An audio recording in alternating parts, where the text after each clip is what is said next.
મિત્રો ઘણા બધા મને પૂછતા હોય છે કે મવડાનો ફૂલ કઈ રીતે આવે, તો આજે તમને દેખાડું. જુઓ, આજે હું ઘેરે પૂગી ગયો છું ગુજરાતથી, અને ભાણાભાઈ છે ને મવડા છે ને અહીં ઠલવે છે, અને જાળવાને જ દેખાડી. એક તો મારે એમરજન્સીમાં બહાર જવું છે આજે. આજ આ મારી મમ્મી છે ને મવડા વીણીને લઈ આવ્યા છે. તો આ જુઓ તમે, મવડા આ રીતે હોય છે.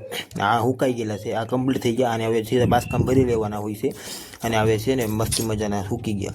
અને આ છે પીળા મવડા, જે તાજા નીલા કહેવાય. આ જો આ રીતે મવડાના ફૂલ હોય છે, અને મવડા મમ્મી વીણીને આવ્યા છે, અને હું જાળવાને જ દેખાડું. હવે તમને જાળવાની રાતે બીજી વાર દેખાડશું. આખો લોન વિડીયો આપણે નાખવાના છે, ફૂલ ફાલ ફૂલ. અને આ રીતે ફોડા કરવાના હોય છે મવડાને. જ્યારે મવડાની કિંમત હું આલી છે અહીંયા, હજી મને કાંઈ ભાવતાઓની ખબર નથી આવી. અમારો ભાઈ આવ્યો છે, એ મને બોલાવવા, કારણ કે બહાર જવું છે અમારે બેયને. તો અત્યારે છે ને મવડા હૂકવી નાખીએ પછી જાય. તો આ રીતે મવડા હોય છે. કોણે કોણે મવડા બાળ્યા છે ખાસ કરીને કોમેન્ટ કરીને મને જરૂર બતાવી દો.